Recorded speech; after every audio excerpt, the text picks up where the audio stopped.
Hello नमस्कार दोस्तों, संघर्ष क्लास में आप सभी का स्वागत है। आइए आज हम रीडिंग में पढ़ने वाले हैं। रीडिंग में हमारा चैप्टर चलने वाला है कथन और निष्कर्ष। आइए हम क्वेश्चन नंबर फर्स्ट की तरफ चलते हैं। हमारा क्वेश्चन नंबर फर्स्ट है, कथन है, हाल ही में एक अध्ययन में यह देखा गया कि सप्ताह में 5 दिन व्यायाम करने वाले लोग जीवन शैली की बीमारियों से कम प्रभावित होते हैं। जीवन शैली की बीमारियों से कौन कम प्रभावित होता है? जो 5 दिन क्या व्यायाम करते हैं, 5 दिन व्यायाम करते हैं। निष्कर्ष है, पहला है, एक स्वस्थ जीवन के लिए शारीरिक दुरुस्ती महत्वपूर्ण है। तो हमारा पहला सही हो जाएगा, क्योंकि एक स्वस्थ शरीर के लिए क्या शारीरिक दुरुस्ती महत्वपूर्ण है, यानी कि व्यायाम जरूरी है। पहला हमारा सही हो जाएगा। दूसरा है हमारा, सप्ताह में 5 दिन व्यायाम करने से स्वास्थ्य समस्याएं पैदा हो जाएंगी। यानी कहने का मतलब ये है कि 5 दिन व्यायाम करने से लोग जीवन शैली बीमारियों से कम प्रभावित होते हैं। यहाँ कहा गया है 6 दिन व्यायाम करने से स्वास्थ्य समस्याएं पैदा हो जाएंगी। ये बात बिल्कुल गलत है। इसमें दिया है 5 दिन व्यायाम करने से, इसमें दिया है 6 दिन व्यायाम करने से। अगर 5 दिन व्यायाम कर रहा है, वही स्वस्थ हो रहा है, 6 दिन करेगा तो परेशान बीमार थोड़ी ना हो जाएगा, तब भी स्वस्थ रहेगा। इसलिए क्या यह 6 दिन व्यायाम करने से स्वास्थ्य समस्याएं पैदा होती हैं, यह बात गलत है। यानी कि निष्कर्ष 2 जो है ये गलत है। हमारा क्या केवल निष्कर्ष 1 सही है। एक स्वस्थ शरीर के लिए शारीरिक दुरुस्ती महत्वपूर्ण है। आइए हम क्वेश्चन नंबर 2 की तरफ चलते हैं। क्या कथन है? क्वेश्चन नंबर 2 है, कथन क्या है? रवि एक अपनी कंपनी में 100 लोग काम करते हैं। रवि की अपनी कंपनी में 100 लोग काम करते हैं। निष्कर्ष है, रवि एक उद्यमी है। रवि एक क्या अच्छा व्यक्ति है। रवि की कंपनी के लिए 100 लोग काम करते हैं, यानी क्या रवि की कंपनी अभी हाल ही में खुली है। इससे क्या सिद्ध होता है कि रवि की कंपनी अभी हाल ही में खुली है। अब किसी कंपनी में 100 लोग काम कर रहे हैं, या कहे कंपनी क्या है, छोटी है। अरे इससे कोई मतलब नहीं है। हमें निष्कर्ष पर ध्यान देना है। हमें निष्कर्ष देखते हैं, रवि एक उद्यमी है। उद्यमी मतलब होता है कि व्यापारी, जो कंपनी में कंपनी है इसकी, तो यह एक उद्यमी है। यानी कि हमारा क्या है, उद्योगपति या उद्यमी। अगर इसका कंपनी है क्या है, उद्यमी है, तो हमारे निष्कर्ष से ये सही हो जाएगा कि रवि एक क्या है, उद्यमी है। हमारा ऑप्शन नंबर 2 निष्कर्ष 2 है, रवि एक अच्छा व्यक्ति है। इसमें कहीं हमें कथन में दिया है रवि एक कंपनी में 100 लोग काम करते हैं कंपनी। और यहाँ रवि के तो ये नहीं कहा गया कि अच्छा है बुरा है। इसका मतलब क्या है, हमारा निष्कर्ष नंबर 2 क्या है, गलत हो जाएगा। रवि एक अच्छा व्यक्ति है, ये क्या है, ये गलत है। रवि एक उद्यमी है, ये हमारा क्या सही हो जाएगा। आइए हम क्वेश्चन नंबर 3 की तरफ चलते हैं। नंबर 3 है, कथन क्या है? नेपाल एक गरीब देश। निष्कर्ष क्या है? नेपाल में रहने वाले सभी भिखारी हैं। दूसरा क्या है, नेपाल में रहने वाले सभी काम नहीं करते। क्या हमारा कहा गया है, नेपाल एक क्या है, गरीब देश है। तो गरीब देश है, यानी कि गरीब देश है, इसका मतलब थोड़ी है कि नेपाल में रहने वाले सभी भिखारी हैं। ये हमारा गलत हो जाएगा। यानी कि गरीब देश है, इसका मतलब थोड़ी है कि वहाँ के सभी लोग क्या भिखारी हैं। ये हमारा गलत हो जाएगा। दूसरा है, नेपाल में रहने वाले काम नहीं करते। ये भी गलत है कि अगर नेपाल एक गरीब देश है, इसका मतलब क्या है, यहाँ के लोग काम नहीं करते, यहाँ के लोग भी काम करते हैं। यानी कि हमारा क्या निष्कर्ष 2 भी गलत हो जाएगा। तो इसमें क्या हमारा निष्कर्ष 1 और 2 दोनों क्या है, गलत है। इसमें हमारा निष्कर्ष दोनों गलत है। आइए हम क्वेश्चन नंबर 4 की तरफ चलते हैं। नंबर 4 हमारा है, कथन क्या है? भारत में शहरी एवं ग्रामीण क्षेत्र में विकास समान नहीं है। यानी क्या ग्रामीण और शहरी क्षेत्र में विकास समान नहीं है। निष्कर्ष है हमारा पहला है, ग्रामीण निर्भरता शहरी निर्भरता से ज्यादा है। यह परिवार का असीमित आकार भारत में निर्धनता का कारण है। तो हम यहाँ देखते हैं, परिवार असीमित आकार भारत में निर्धनता का कारण है। और यहाँ हमारा कथन के लिए है, शहरी एवं ग्रामीण क्षेत्र में विकास समान नहीं। तो हम यहाँ अपने मन से नहीं सोचेंगे, यहाँ ये बात सही कह रहा है, परिवार का असीमित आकार भारत में निर्धनता का कारण है। ये बात तो सही है, लेकिन हमें जो कथन में दिया है, यहाँ जो दिया है, यहाँ से देख के यहाँ सही देखना है। ये हम अपने मन से नहीं देखते हैं कि हाँ ये बात सही है तो हम सही कर लेते हैं। यहाँ कथन में जो बात कहा है वो बात निष्कर्ष में होना चाहिए। क्या कहा है? शहरी एवं ग्रामीण क्षेत्र में विकास समान है। ग्रामीण की निर्भरता शहरी निर्धनता से ज्यादा है। इसकी जिक्र इसमें किया ही नहीं गया, केवल विकास का बात किया गया है। ये हमारा गलत हो जाएगा। दूसरा है, परिवार असीमित का आकार भारत में निर्धनता का कारण है। यहाँ भारत के शहरी और ग्रामीण क्षेत्र की विकास की बात की गई है, भारत की निधनता की बात नहीं की गई है, तो यह भी हमारा क्या गलत हो जाएगा। हमारा निष्कर्ष 1 और 2 दोनों क्या है, गलत है। आइए हम क्वेश्चन नंबर 5 की तरफ चलते हैं। क्वेश्चन नंबर हमारा 5 है। कथन क्या है, अरुण 3 भाई बहन है। अरुण की बहन करुणा और तथा उसका भाई तरुण दोनों से छोटे हैं। निष्कर्ष में हमारा पहला क्या, करुणा तरुण से बड़ी है, और दूसरा क्या है, करुणा और तरुण दोनों समान आयु के हैं। यहाँ क्या कहा है, अरुण के 3 भाई बहन हैं। अरुण की बहन और करुणा और उसका छोटा भाई तरुण दोनों से छोटे हैं। यहाँ क्या, करुणा का पूछा गया, करुणा तरुण से बड़ी है। यहाँ करुणा का तरुण का कोई आयु नहीं दिया गया है, केवल क्या, अगर अरुण से दोनों क्या है, छोटे हैं, इसलिए ये गलत हो जाएगा। कौन बड़ा है, करुणा बड़ी है या तरुण बड़ा है, इसमें इस बात का जिक्र नहीं किया गया है, केवल क्या अरुण से दोनों क्या है, छोटे हैं, ये हमारा गलत हो जाएगा।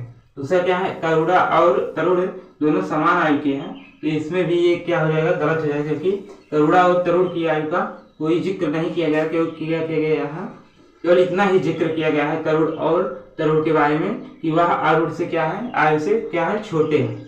उसके बाद यह क्या हो जाएगा, हमारा निष्कर्ष, पहला निष्कर्ष और दूसरा क्या, दोनों गलत हो जाएगा। आइए हम क्वेश्चन नंबर 6 की तरफ चलते हैं। हमारा क्वेश्चन नंबर 6 है। कथन क्या है, बीमार लोगों को दवा की जरूरत नहीं होती है। बीमार लोगों को दवा की जरूरत होती है। निष्कर्ष क्या है, हमारा पहला है, स्वस्थ लोगों को दवा की जरूरत नहीं होती है।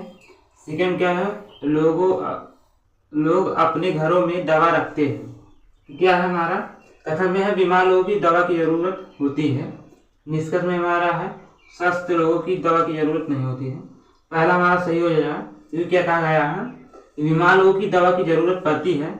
बीमार लोगों को जब पड़ती है तो जो स्वस्थ है उनको क्या जरूरत पड़ेगी, ये हमारा क्या जरूरत नहीं होती है, ये हमारा पहला क्या हो जाएगा, सही हो जाएगा। दूसरा है क्या, लोगों अपने घरों में दवा रखते हैं, तो इस बात के कथन में कोई जिक्र नहीं किया गया है कि दवा लोग अपने घर में रखते हैं या नहीं रखते हैं। केवल क्या कहा गया है, बीमार लोग दवा की जरूरत होती है, तो स्वस्थ लोगों की दवा की जरूरत नहीं होती है, ये हमारा पहला सही हो जाएगा। दूसरा क्या, दूसरा गलत हो जाएगा, क्योंकि घरों में दवा रखने या न रखने की बात इसमें कथन में कही ही नहीं गई है, इसलिए हमारा पहला सही हो जाएगा, दूसरा क्या गलत। आइए हम क्वेश्चन नंबर 7 की तरफ चलते हैं। क्वेश्चन नंबर 7 है। कथन देखते हैं। कथन है, दहेज के खिलाफ बहुत ज्यादा बोलने वाले वो लोग हैं। क्या दहेज के खिलाफ बहुत ज्यादा बोलने वाले वो लोग हैं जिन्होंने स्वयं दहेज लिया था।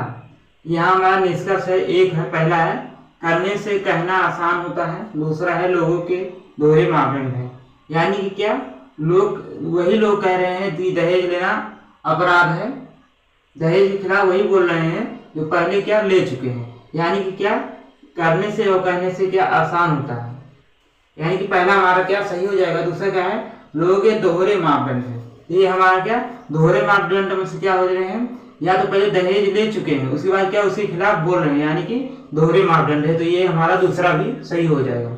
आइए हम क्वेश्चन नंबर 8 की तरफ चलते हैं। हमारा क्वेश्चन नंबर 8 है। कथन क्या है, राजनीतिक में पैसे की अहम भूमिका होती है। हमारा क्या है, कथन है। निष्कर्ष पहला क्या है, गरीब कभी राजनेता नहीं बन सकते। दूसरा क्या है, सभी धनी लोग राजनीति में भाग लेते हैं। तो क्या बात है, ये बात तो सही है कि राजनीति में पैसा क्या है, अहम भूमिका निभाता है, यह बात तो सही है। गरीब कभी राजनेता नहीं बन सकते, यह बात गलत है, क्योंकि अहम भूमिका निभाता है, लेकिन क्या मुख्य भूमिका थोड़ी ना है। अहम भूमिका निभाता है पैसा, लेकिन गरीब भी क्या राजनेता बन सकते हैं, तो ये हमारा गलत हो गया। उसके बाद यह है, सभी धनी लोग राजनीति में भाग लेते हैं, तो ये हमारा दूसरा भी गलत हो जाएगा, क्योंकि सभी धनी लोग राजनीति में भाग नहीं लेते हैं। तो आप लोग देखेंगे सभी धनी लोग क्या राजनीति में भाग नहीं लेते, इसका मतलब क्या, धनी मतलब हो गया जितने अमीर व्यक्ति हैं सभी राजनीति में भाग लेते हैं, यह भी हमारा क्या गलत हो जाएगा। आइए हम यहाँ हमारा निष्कर्ष फर्स्ट और सेकंड दोनों क्या है, गलत है। आइए हम क्वेश्चन नंबर 9 की तरफ चलते हैं। हमारा क्वेश्चन नंबर 9 है। कथन क्या है, फूलों वाला कमरा सुंदर दिखता है। मतलब फूलों वाला कमरा क्या सुंदर दिखता है। निष्कर्ष है, पहला क्या है, कमरों की सजावट के लिए फूल उगाए जाते हैं। दूसरा क्या है, फूलों के बिना कमरा बदसूरत लगता है। हमारा क्या कथन में क्या है, फूलों वाला कमरा सुंदर दिखता है, यानी कि कमरों की सजावट के लिए फूल उगाए जाते हैं, यह बात हमारा सही है। फूल के कमरों की सजावट के लिए उगाए जाते हैं और भी कार्य के लिए उगाए जाते हैं, लेकिन क्या कमरों की भी सजावट के लिए फूल उगाए जाते हैं। कमरों की सजावट के लिए भी फूल उगाए जाते हैं। यहाँ हम ये नहीं कहेंगे कि नहीं कमरों के लिए नहीं अन्य के लिए उगाए जाते हैं। यहाँ हमारा कमरों की सजावट के लिए फूल उगाए जाते हैं, तो यह बात क्या है, सही है कि कमरों की सजावट के लिए भी फूल उगाए जाते हैं। दूसरा हमारा क्या है, फूलों के बिना कमरा बदसूरत लगता है। यहाँ हमारा क्या कहा गया है, कथन है फूलों वाला कमरा सुंदर लगता है, यानी कि अगर फूलों वाला कमरा सुंदर है तो बिना फूल के क्या रहेगा, बदसूरत रहेगा, या कहें कि अच्छा नहीं लगेगा। सुंदर है यानी कि अच्छा नहीं लगेगा। ऑप्शन वाला 2 हमारा क्या सही हो जाएगा, यानी कि हमारा निष्कर्ष फर्स्ट और सेकंड दोनों के अनुसरण करता है। यह हमारा फर्स्ट और सेकंड दोनों सही हो जाएंगे।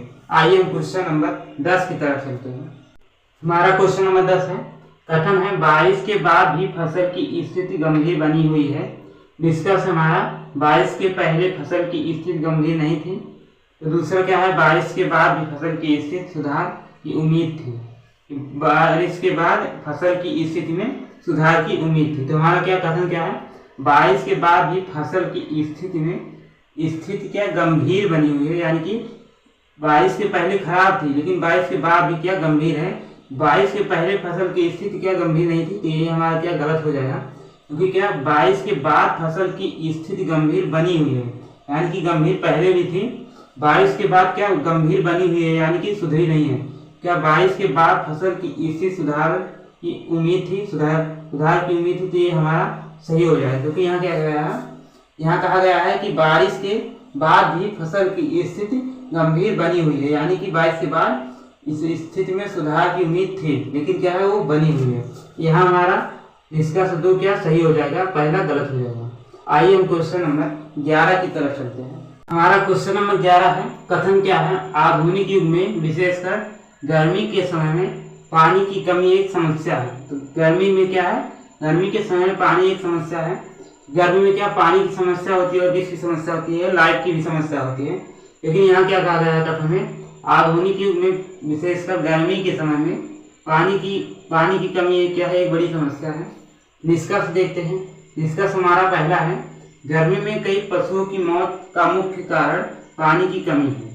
दूसरा है, सर्दियों में पानी की कमी नहीं होती है। हमारा क्या है, गर्मी में कई पशुओं की मौत किससे, पानी की कमी कारण होता है। यहाँ पशुओं की मौत के बारे में कोई जिक्र नहीं किया गया है, इसलिए हमारा क्या पहला गलत हो जाएगा। दूसरा क्या है, सर्दियों में पानी की कमी नहीं होती है, ये भी हमारा क्या है गलत है, क्योंकि हो सकता है कि क्या होता है, सर्दियों में पानी की कमी भी हो सकती है, क्योंकि गर्मियों इसमें लिखा गया है विशेषकर गर्मी के समय में पानी की कमी एक क्या है, बड़ी समस्या है, यानी कि बड़ी समस्या। सर्दियों में हो सकता है समस्या ना हो, लेकिन सर्दियों में भी क्या पानी की कमी हो सकती है। तो यहाँ हमारा निष्कर्ष 1 और 2 क्या है, दोनों गलत है। आइए हम क्वेश्चन नंबर 12 की तरफ चलते हैं। हमारा क्वेश्चन नंबर 12 है, कथन है पहला है, जापान में काम करने वाले सभी वैज्ञानिक प्रतिभाशाली है। दूसरा है, जापान में कुछ चीनी वैज्ञानिक काम कर रहे हैं, यानी जापान में सभी काम करने वाले सभी वैज्ञानिक प्रतिभाशाली हैं, यानी कि जापान में कुछ वैज्ञानिक चीनी वैज्ञानिक काम कर रहे हैं, यानी कि ये चीनी वैज्ञानिक भी क्या है, प्रतिभाशाली है। तो हम देखते हैं निष्कर्ष है। निष्कर्ष पहला हमारा है, कोई भी चीनी वैज्ञानिक प्रतिभाशाली नहीं है। क्या हमारा यहाँ जापान में कुछ क्या चीनी वैज्ञानिक है, तो सभी वैज्ञानिक क्या है, जापान में काम करने वाले सभी वैज्ञानिक क्या है, प्रतिभाशाली है कहा गया है। ये हमारा क्या पहला गलत हो जाएगा, क्योंकि कोई भी चीनी वैज्ञानिक इसमें प्रतिभाशाली नहीं कहा गया है, क्योंकि क्या बात गलत है, क्योंकि इसमें जो जापान में जो सभी लोग काम कर रहे हैं वो क्या प्रतिभाशाली, उसमें क्या कुछ वैज्ञानिक यहाँ चीन के। हमारा दूसरा है, कुछ प्रतिभाशाली चीनी वैज्ञानिक जापान में काम कर रहे हैं, ये हमारा सही हो जाएगा। उसके बाद हमारा है तीसरा है, सभी प्रतिभाशाली वैज्ञानिक जापानी हैं। हमारा जापान में काम करने वाले सभी वैज्ञानिक जापानी हैं, तो ये बात क्या है, गलत है, क्योंकि क्या है कुछ चीनी वैज्ञानिक क्यों क्या है। दूसरा हमारा जापान में कुछ क्या चीनी वैज्ञानिक काम कर रहे हैं, यहाँ जापानी सभी क्या है गलत हो जाएगा। चौथा हमारा, कुछ चीनी वैज्ञानिक क्या है, प्रतिभाशाली हैं, ये भी हमारा सही हो जाएगा कि कुछ क्या चीनी वैज्ञानिक क्या है, प्रतिभाशाली हैं, और ये दूसरा क्या है, कुछ प्रतिभाशाली चीनी वैज्ञानिक जापान में काम कर रहे हैं। ये यहाँ हमारा निष्कर्ष 2 और 4 क्या हो जाएगा, सही हो जाएगा। 2 और 4 निष्कर्ष क्या हो जाएगा, सही हो जाएगा। आइए हम क्वेश्चन नंबर 13 की तरफ चलते हैं। हमारा क्वेश्चन नंबर 13 है, कथन क्या है, अगर सभी खिलाड़ी अपनी पूरी क्षमता से खेलते हैं तो हम मैच जीतेंगे। हमने मैच जीत लिया है। निष्कर्ष क्या है, सभी खिलाड़ी अपनी पूरी क्षमता से खेले हैं, कुछ खिलाड़ी अपनी पूरी क्षमता से नहीं खेले हैं। यहाँ किसकी बात हो रही है, यहाँ बात हो रही है मैच की। मैच जब खिलाड़ी खेलते हैं सभी लोग क्या अपनी क्षमता से ही खेलते हैं, पूरी क्षमता लगा खेलते हैं क्या, लेकिन क्या होता है आउट हो जाते हैं। लेकिन हम यहाँ कथन पर ध्यान देंगे। कथन क्या है, अगर सभी खिलाड़ी अपनी पूरी क्षमता से खेलते हैं तो हम मैच जीतेंगे। हमने मैच जीत लिया। हमने मैच कब जीता, तो सभी खिलाड़ी क्या पूरी क्षमता से खेले। मान निष्कर्ष है सभी खिलाड़ी अपनी पूरी क्षमता से खेले, ये हमारा सही हो जाएगा। दूसरा हमारा है कुछ खिलाड़ी अपनी क्षमता से नहीं खेले, ये हमारा गलत होगा, क्योंकि क्या कहा गया है कि हमने मैच जीत लिया है। सभी खिलाड़ी अगर पूरी क्षमता से खेले तो हम मैच जीतेंगे। हमने मैच क्या जीत लिया है, यानी कि सभी खिलाड़ी क्या पूरी क्षमता से खेले हैं। यह हमारा निष्कर्ष से सही हो जाएगा। आइए हम क्वेश्चन नंबर 14 की तरफ चलते हैं। हमारा क्वेश्चन नंबर 14 है, कथन है, रंजन ने लता से कहा मेनका का एक सुंदर घर है। रंजन ने लता से कहा मेनका का एक सुंदर घर है। इसमें हमारा निष्कर्ष पहला क्या है, रंजन एक सिविल ठेकेदार है। रंजन क्या एक सिविल ठेकेदार है। रंजन ने लता से कहा मेनका का एक सुंदर घर है। तो इसमें रंजन का पता नहीं चल रहा है ये ठेकेदार है या नहीं है, इसलिए हमारा क्या गलत हो जाएगा। यहाँ सिविल ठेकेदार दिया गया है, लेकिन यहाँ रंजन का कुछ अता पता नहीं है। केवल रंजन ने लता से कहा मेनका का एक सुंदर घर है, यानी कि ये गलत है। दूसरा निष्कर्ष हमारा है, लता को घरों का शौक है। यहाँ लता से कहा रंजन ने कि मेनका का घर एक सुंदर है, जरूरी नहीं है कि क्या लता को क्या है घरों का शौक है, इसलिए रंजन ने लता से कहा। ये हमारा क्या निष्कर्ष क्या दूसरा भी गलत हो जाएगा, यानी कि हमारा 14 का निष्कर्ष पहला और दूसरा क्या दोनों क्या है, दोनों गलत है। आइए हम क्वेश्चन नंबर 15 की तरफ चलते हैं। हमारा क्वेश्चन नंबर 15 है, कथन है, नेशनल एल्युमिनियम कंपनी ने भारत को धातु की कमी से लेकर आत्मनिर्भर की स्थिति में ला दिया है। और नेशनल एल्युमिनियम कंपनी ने भारत को धातु की कंपनी से लेकर आत्मनिर्भरता की स्थिति में ला दिया, यानी क्या है निष्कर्ष देते हैं, पहले भारत को एल्युमिनियम का आयात करना पड़ता था, यह बात सही है। इस गति अब मतलब पहले भारत को क्या एल्युमिनियम का आयात करना पड़ता था, लेकिन जो हमारा नेशनल एल्युमिनियम कंपनी है यह भारत को कैसा आत्मनिर्भर बना दिया है, यानी कि अब भारत को एल्युमिनियम का आयात नहीं करना पड़ता है। दूसरा हमारा क्या है, इस गति के साथ यह जल्द ही एक विदेशी मुद्रा अर्जय बन सकता है, यह भी बात सही है, क्योंकि यह इसने एल्युमिनियम को भारत से आत्मनिर्भर बना दिया गया है।